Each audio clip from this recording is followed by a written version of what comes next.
Hey guys, today we're in the book of First Chronicles chapter 6. So remember, we're in this section of going through all the descendants of the 12 tribes. Today we're in the tribe of Levi.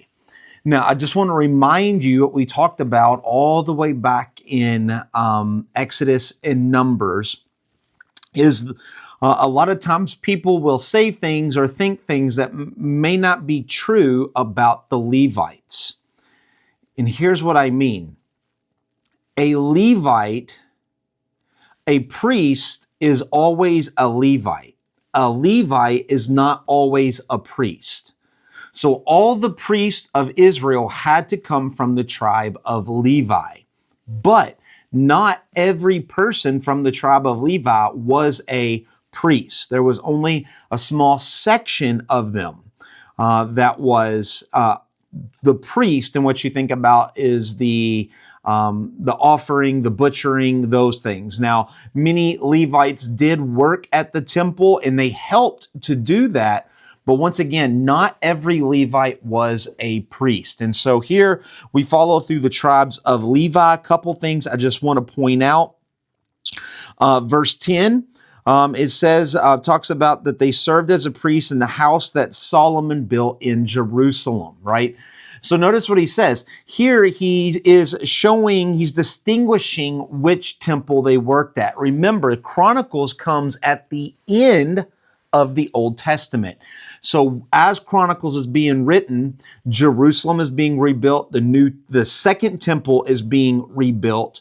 And so here the writer is saying, he's distinguishing the first temple, the temple that Solomon built, as to the second temple that they are now building during the exile. Okay, so once again, it just gives proof that this happens after the exile. Okay, so I just want to point that out. Another thing is in verse 15. Notice it says that went into exile when the Lord sent Judah and Jerusalem into exile by the hand of Nebuchadnezzar. Here, the writer of Chronicles can see or has seen that the reason that they went into exile was because of the power of the Lord. It was not because of Assyria was too large. It was not because of the powers of Babylon, but it was that Assyria and Babylon was being used by the hand of the Lord. And so here we see that the writer of Chronicles has this great vision of what has happened, and he understands that the punishment of Israel and of Judah was done by the Lord. A great father always disciplines his children, and that's exactly what the writer of Chronicles sees. We get to verse 31. 31 is kind of a new section. They're still Levites, but this is what we would call today the worship leaders, the musicians, right? He says that David put in charge of the service of song in the house of the Lord. Hey, Pastor Sean, why do we have worship? Why is worship such a big thing in church? Because it's biblical.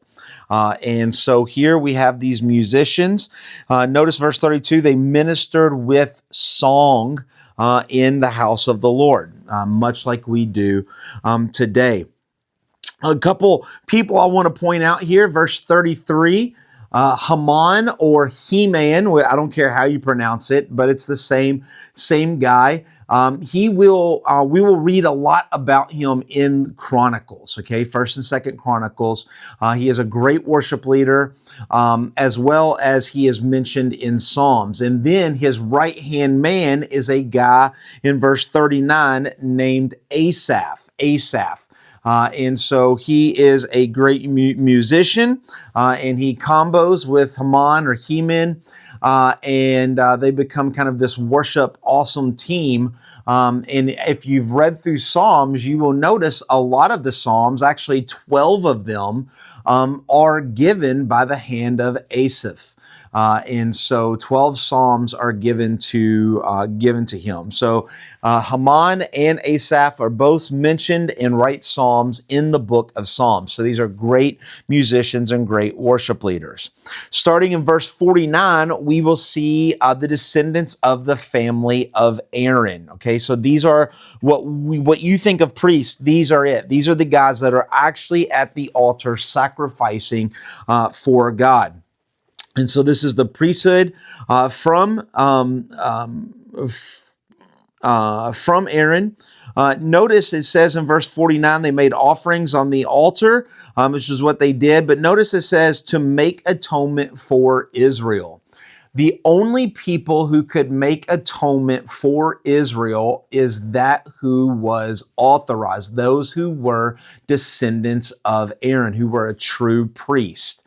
Lots of people will come to make sacrifices on the altar. We've already seen a couple kings try to do this, but that's not making atonement. Only true priests could make atonement.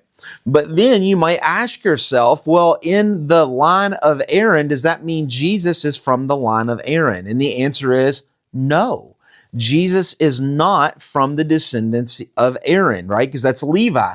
Jesus is from the tribe of Judah. So how can Jesus make that atonement because he wasn't a priest? Well, we find out in the book of Hebrews around chapter 7 that Jesus is a descendant of a priesthood that is greater than that of Aaron. And that is because he is of the priesthood of Melchizedek, a priest that reigned before Aaron. And I'll have time to get in that. You can jump to the video, Hebrews 7, where I'll go in depth about that, or just read Hebrews 7. And you'll kind of get the gist. And so, though Jesus is not in the descendants of Aaron, he's in the descendants of Melchizedek. So he is in the descendants of Judah, a king, and Melchizedek, a priest. Jesus is priest and king. Okay. Very, very important of how he fulfills some of the messianic prophecies that are given about him that we will read later this year and into next year. Starting in verse 54, we finish out the rest of this chapter of talking about the common cities and the common land. Remember what we talked about Simeon, right? Simeon and Levi did not have tribal land. They were not given land, right? So because of Shechem and killing the men, they were not given land. And the Levites were not given land, but they were dispersed across the city. And we talked about this a couple days ago. And so there were certain cities and certain places that they could live and they could keep their animals, their livestock. And so this is just a list of all the places they could be. So what God did is, even though they didn't have an area, God sprinkled them through all the land of Israel and of the land of the east of the Jordan, right? So they were sprinkled all throughout the 12 tribes of Israel. So everybody was around the tribe of Levi as well as the priest of Levi. And so that's very important. Everybody was around a priesthood, but everybody still had to travel to the temple to make sacrifices before God. So I hope that makes a little bit more sense, and we will see you tomorrow as we continue on these tribes of Israel. See you tomorrow in chapter 7. God bless.